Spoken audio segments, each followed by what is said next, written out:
அனைவருக்கும் வணக்கம். இன்றைய ஆன்மீக பதிவாக நம்ம என்ன பார்க்க போகிறோம் அப்படின்னு பார்த்தீங்கன்னா, நான் என்னுடைய வீட்டில் வைகாசி சஷ்டி அன்னைக்கு, வளர்பிறை சஷ்டி அன்னைக்கு நான் வாங்கியிருந்த வேல் வாங்கியிருந்தேன் நான் வெள்ளியில். ஸோ அந்த வேலுக்கு நான் வளர்பிறை சஷ்டி அன்னைக்கு நான் செஞ்ச அபிஷேகங்கள், அதுக்கப்புறம் வெற்றிலை தீப வழிபாடு, இதை பற்றின சில பதிவுகளோட நம்ம வைகாசி விசாகம் 6 நாள் விரதம் எப்படி இருக்கிறது அப்படிங்கிறத பற்றினும், அது எப்போத்துலேருந்து இருக்கிறது, அதை தவிர்த்து நம்ம 3 நாட்கள் விரதம் எப்படி இருக்கலாம், அதை தவிர்த்து 1 நாள் விரதம் எப்படி இருக்கலாம், அந்த அன்றைக்கி என்னென்ன நம்ம நெய்வேத்தியங்கள் செய்யணும், எப்படி விரதம் மேற்கொள்ளணும், இதை பற்றின சில ஆன்மீக தகவல் தான். அந்த அன்றைக்கி சொல்ல வேண்டிய மந்திரங்கள், இதை பற்றிலாம் நம்ம இன்றைக்கி பார்த்துடலாம் வாங்க. நான் இன்றைக்கி பார்த்திங்கன்னா, இந்த வளர்பிறை சஷ்டி அன்றைக்கி குலதெய்வ சொம்புக்கு முதல்ல தண்ணி நான் நிரப்பிட்டு, அதுக்கப்புறம் மஞ்சள் குங்குமம்லாம் போட்டுட்டு, அதுக்கப்புறம் பார்த்திங்கன்னா ஏலக்காய் எல்லாமே பச்சைக்கற்பூரம்லாம் முதலே நான் போட்டுட்டேன். ஸோ அதை பதிவில் நான் எடுக்க முடியல. அதுக்கப்புறம் பார்த்திங்கன்னா ஒரு கொட்டைப்பாக்கு, நான் ஒரே ஒரு கொட்டைப்பாக்கு போட்டிருக்கேன். இந்த கொட்டைப்பாக்கு என்ன அப்படின்னு பார்த்திங்கன்னா, இது செல்வத்தை ஈர்க்கக்கூடிய ஒரு அம்சம் அந்த கொட்டைப்பாக்குக்கு இருக்குது. ஸோ அதையும் நான் குலதெய்வ சொம்பில் போட்டிருக்கேன். அதுக்கப்புறம் தாமரை எனக்கு கிடச்சிது இந்த தடவை. ஸோ தாமரை நான் வச்சுட்டு குலதெய்வத்துக்கு அந்த சொம்பில் வச்சுட்டு, அதுக்கப்புறம் நான் வாங்கியிருந்த அந்த வெள்ளி வேலுக்கும் நான் எப்போவுமே அபிஷேகம் பண்ணுறேன். முருகப்பெருமானுக்கும் நான் சேர்த்து அபிஷேகம் பண்ண ஆரம்பிச்சிட்டேன். முதல்ல நான் பன்னீரால் அபிஷேகம் பண்ணிவிட்டு, அதற்கப்புறமா நான் மற்ற அபிஷேகம்லாம் ஒன்றும் பிரமாதமாக நான் பண்ணலை. ஒரு 3 அபிஷேகம் தான் நான் பண்ணியிருக்கேன். சந்தனம், பால், பன்னீர், இது மட்டும்தான் நான் பண்ணியிருக்கேன். ஸோ தினமுமே நான் பாலில் பண்ணிவிடுவேன். மற்ற நாளில் செவ்வாய்க்கிழமையும் அண்டு சஷ்டி, வளர்பிறை சஷ்டி, தேய்பிறை சஷ்டி, இந்த மாதிரி கிருத்திகை, இந்த மாதிரி நாட்களில், விசேஷமான நாட்களில் நான் என்ன பண்ணுறது அப்படின்னா, இந்த மாதிரி ஒரு 5 அல்லது 3 அபிஷேகங்கள் நான் செஞ்சுக்கிறது. என்னுடைய நேரத்தை பொறுத்து நான் மற்ற எல்லா அபிஷேகங்களும் செய்கிறேன். ஸோ இந்த அன்றைக்கி பார்த்திங்கன்னா 3 தான் பண்ணியிருக்கேன். இதுக்கப்புறம் பார்த்திங்கன்னா, நான் அன்றைக்கி நெய்வேத்தியமாக பழம் தான் வச்சுருக்கேன், வேறு எதுவும் வைக்கல. பால் பழம் தான், காலையிலேயே பால் நெய்வேத்தியம் பண்ணிவிடுவேன். ஸோ மத்தியானம் நம்ம விளக்கேற்றுற நேரத்துலையோ அல்லது இரவு விளக்கேற்றும் இந்த வெற்றிலை தீபம் போடுற நேரத்துலையோ நான் பழம் நெய்வேத்தியம் அல்லது வீட்டில் ஏதாவது நைவேத்தியம் செஞ்சுருந்தா அதை நான் நைவேத்தியமாக வச்சுருவேன். ஸோ இது என்னுடைய நீண்ட நாள் கனவு. வெள்ளியில் வேல் வாங்கி வச்சு நான் பூஜை பண்ணணும் அப்படிங்கிறது. அது இந்த வளர்பிறை சஷ்டி அன்னைக்கு எனக்கு நிறைவேறியிருக்கு. அது எனக்கு ரொம்ப ரொம்ப சந்தோஷத்தை கொடுக்குது. இந்த வெற்றிலை தீப வழிபாடு, இந்த வேல் வழிபாடு, இதெல்லாம் சும்மா சாதாரணமாக வீடியோக்காக எடுக்கிறது அப்படின்னு நீங்கள் நினச்சிக்காதீங்க. கண்டிப்பாக அது உண்மை கிடையாது. வீடியோ எடுக்கலை அப்படின்னாலும் எப்போவுமே நான் செய்கிற பூஜை இதுதான். இது பல பேருக்கு தெரியலை, வீடியோக்காக பண்ணுறோம் அப்படின்னு நினச்சிட்ருக்காங்க. அது உண்மை கிடையாது. எப்போவுமே நம்ம பண்ணுற பூஜையை நம்ம இப்போ வீடியோவாக எடுக்கிறோமே தவிர, இது வீடியோக்காக இந்த பூஜைகள் கிடையாது அப்படிங்கிறது தான். அதை நான் சொல்லிக்க விரும்புகிறேன். ஸோ அது உண்மையும் கிடையாது. இப்போ சந்தனாபிஷேகம் முடிச்சுட்டு நான் கடைசியாக பால் அபிஷேகத்தை பண்ணிவிட்டு என்னோடய பூஜையை நான் இந்த அபிஷேகத்தை நிறைவு பண்ணிக்கிட்டு, அதுக்கப்புறம் பார்த்திங்கன்னா வெற்றிலை தீப வழிபாடை நான் மேற்கொள்கிறேன். வெற்றிலை தீப வழிபாடு அப்படிங்கிறது நான் ரொம்ப ஒரு வருஷமாக நான் செஞ்சிட்ருக்கேன். ரொம்ப நாளாக நான் செஞ்சிட்ருக்கிறேன் அப்படின்னே சொல்லணும். ஏன் அப்படின்னு பார்த்திங்கன்னா, கொஞ்சம் ஃபினான்ஸ் ப்ராப்ளம்ஸ் இருக்குது அப்படிங்கிறதால வெற்றிலை தீப வழிபாடு அதற்கு ஒரு உறுதுணையாக எனக்கு இருந்து, அந்த கடன்கள் அடையிறதுக்கு எனக்கு ஒரு வழிகாட்டியாக இருந்துகிட்ருக்கு. இன்றைக்கி வரைக்கும் நான் அந்த வெற்றிலை தீப வழிபாடை செஞ்சிட்ருக்கேன். அது ரொம்ப ரொம்ப பவர்ஃபுல்லான ஒரு வழிபாடு. நீங்களும் முடிஞ்சால் அந்த வெற்றிலை தீப வழிபாடை செவ்வாய்க்கிழமையிலும், சஷ்டிகளிலும், சஷ்டி திதியிலும், கிருத்திகை நட்சத்திரத்திலும், விசாக நட்சத்திரத்திலும் நீங்கள் கண்டிப்பாக மேற்கொண்டு நீங்களும் என்ன மாதிரி நல்ல பலனை பெறணும்னு கேட்டுக்கிறேன். இதுக்கப்புறம் பார்த்திங்கன்னா, இந்த வைகாசி விசாகம் நாளைய தினம், அதாவது 4/6/2025 அன்னைக்கு ஆரம்பித்தோம் அப்படின்னா 6 நாட்கள் விரதம் நம்ம மேற்கொள்ளலாம். 6 நாட்கள் விரதம் மேற்கொள்ளணும் அப்படின்னு நினைக்கிறவங்க 4ஆம் தேதி நாளைய தினம் புதன்கிழமையிலிருந்து விரதத்தை மேற்கொள்ளலாம். ரொம்ப நீங்கள் சிரமப்பட்டு நீங்கள் விரதம் இருக்கணும் அப்படின்னு எந்த ஒரு கட்டுப்பாடும் கடவுள் நமக்கு கொடுக்கல.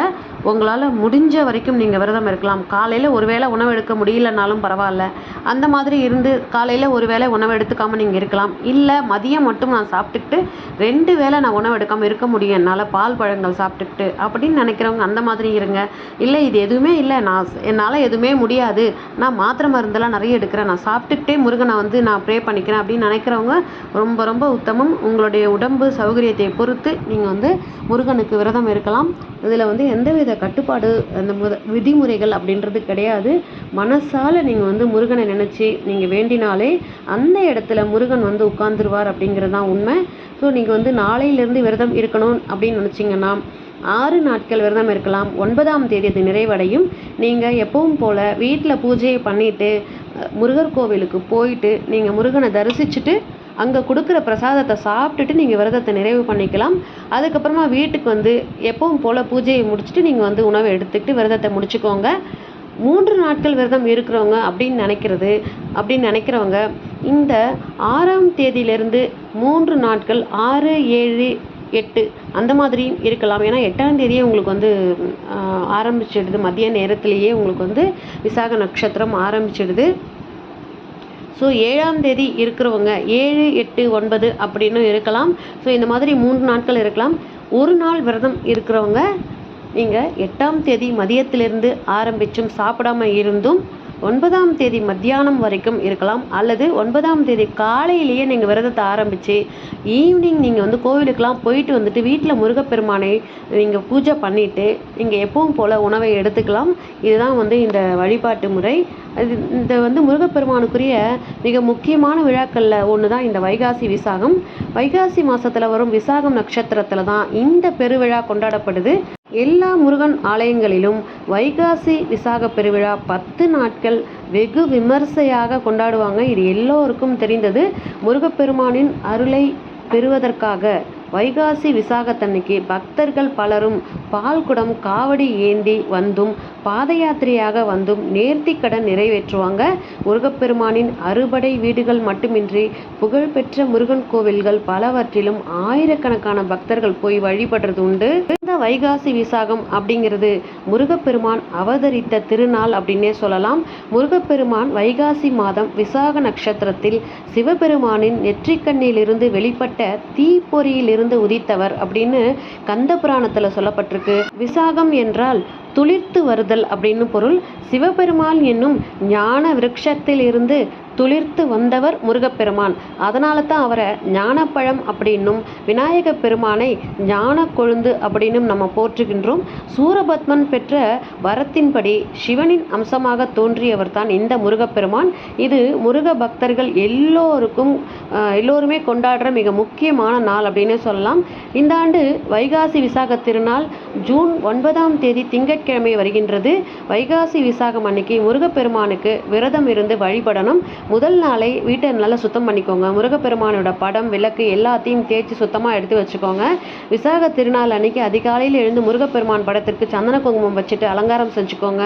வேல் அல்லது முருகப்பெருமானின் விக்கிரகம் வச்சிருக்கிறவங்க அன்றைய தினம் முருகப்பெருமானின் மனம் குளிர பால் பன்னீர் சந்தனம் இதால் முருகப்பெருமானுக்கு அபிஷேகம் செஞ்சுக்கோங்க. பூஜைகளை ஆரம்பிக்கிறதுக்கு முன்னாடி முதல்ல நம்ம விநாயகரை மனசார நினச்சிக்கிட்டு அவருக்குரிய மந்திரத்தை சொல்லி வழிபட்டுட்டு வைகாசி விசாக பூஜைகளை நம்ம துவங்க ஆரம்பிக்கணும். அந்த அன்னைக்கு எந்த பூக்கள் கிடைக்கிறதோ அதை வந்து 6 வகை மலர்களாக நம்ம பூஜைக்காக எடுத்துக்கலாம். கிடைக்கும் அப்படின்னு நினைக்கிறவங்க முருகப்பெருமானுக்கு மிகவும் பிடித்தமான சிகப்பு வெற்றி மலர், முல்லை, மல்லி, செவ்வரளி, தாமரை, செண்பகப்பூ இந்த 6 வகையான மலர்களால் நம்ம வந்து முருகப்பெருமானுக்கு அர்ச்சனை செஞ்சும் வழிபடலாம், அலங்காரம் செஞ்சும் பார்க்கலாம். அதே மாதிரி ஏதாவது 6 வகையான இனிப்பு வகைகளை செஞ்சு முருகப்பெருமானுக்கு நெய்வேத்தியமாக வைக்கலாம். பூஜை செய்கிற முறை அப்படின்னு பார்த்தீங்கன்னா 6 நெய் தீபங்களை ஏற்றி வச்சுட்டு திருப்புகள் பாராயணம் செய்யணும். சுவாமிமலை திருத்தலத்திற்குரிய திருப்புகளை பாராயணம் செய்கிறது ரொம்ப சிறப்பு. வேல்மாறல் மகாமந்திரத்தை முருகப்பெருமான் நமக்கு அருகிலேயே இருப்பதாக நம்மளுடைய மனசில் நினச்சிக்கிட்டு பாராயணம் செய்யணும். தீப தூப ஆராதனைகளை காட்டிட்டு 2 கை நிறைய மலர்களை எடுத்து நெஞ்சுக்கு அருகில் வச்சுக்கிட்டு குடும்பத்தில் இருக்கிற எல்லாருடைய பெயரை மனதுக்குள்ளே சொல்லிக்கோங்க. முருகா, என் குடும்பத்தில் உள்ள எல்லோரும் உன்னுடைய குழந்தைகள், உன்னுடைய அடியார்கள், அவங்களுக்கு என்ன வேணும் அப்படிங்கிறத நாங்கள் கேட்கும் அளவிற்கு எங்களுக்கு ஞானம் கிடையாது. ஆனால் உன்னுடைய அருள் இருந்தால் அது எல்லாமே எங்களுக்கு கிடைக்கும். அதனால் உன்னுடைய அருளை நிறைவாக எங்களுக்கு கொடு, நீ எப்பவும் எங்களோடையே இரு அப்படின்னு வேண்டிக்கிட்டு முருகப்பெருமானின் மந்திரங்களை சொல்லி மலர்களை முருகனின் பாதத்தில் சமர்ப்பிச்சிருங்க. வீட்டில் இந்த மாதிரி வழிபட்ட பிறகு பக்கத்தில் இருக்க முருகர் கோவிலுக்கு போயிட்டு அபிஷேகத்திற்கு பூ, பால், நெய் இந்த மாதிரி ஏதாவது நீங்கள் வந்து வாங்கி கொடுத்துருங்க. முருகர் பெருமானை தரிசனம் செஞ்சுட்டு முடிஞ்சால் ஏதாவது அடியார்களுக்கு உங்களால் முடிந்த தான தர்மங்களை செய்யுங்க. வைகாசி விசாகம் அப்படிங்கிறது முருகப்பெருமானுடைய அவதார தினம் அப்படிங்கிறதால இனிப்புகள் வாங்கி இருக்கிறவங்க எல்லோருக்கும் தானம் செய்யுங்க. மற்றவங்களுக்கு தானமாக கொடுக்கறதுல இருக்க சந்தோஷம் வேறு எதுலேயுமே கிடையாது. முருகப்பெருமானுக்கு படைத்த நைவேத்திய பிரசாதங்களையும் சின்ன குழந்தைங்களுக்கு யாராவது இருந்தால் அவங்களுக்கு வீட்டுக்கு அருகில் அவங்கள வந்து அழைச்சி முதல்ல அவங்களுக்கு கொடுத்துட்டு நீங்கள் அதுக்கப்புறமா வீட்டில் இருக்கிறவங்க எல்லோரும் அந்த பிரசாதத்தை சாப்பிட்டுக்கோங்க. இந்த மாதிரி செய்கிறதன் மூலிமா வைகாசி விசாகத்தில் முருகப்பெருமானுடைய அருள் உங்களுக்கு எப்பவுமே கிடைக்கும் அப்படிங்கிற நல்ல தகவலோட இன்றைய ஆன்மீக பதிவை நான் முடிச்சுக்கிறேன். இந்த பதிவு பிடிச்சிருந்தா இந்த பதிவுக்கு ஒரு லைக் கொடுத்துட்டு இது போன்ற ஆன்மீக தகவல்களை பெற நம்ம சேனலை உடனே சப்ஸ்கிரைப் பண்ணி சப்போர்ட் பண்ணுங்க. அடுத்த பதிவில் சந்திக்கிறேன். நன்றி, வணக்கம்.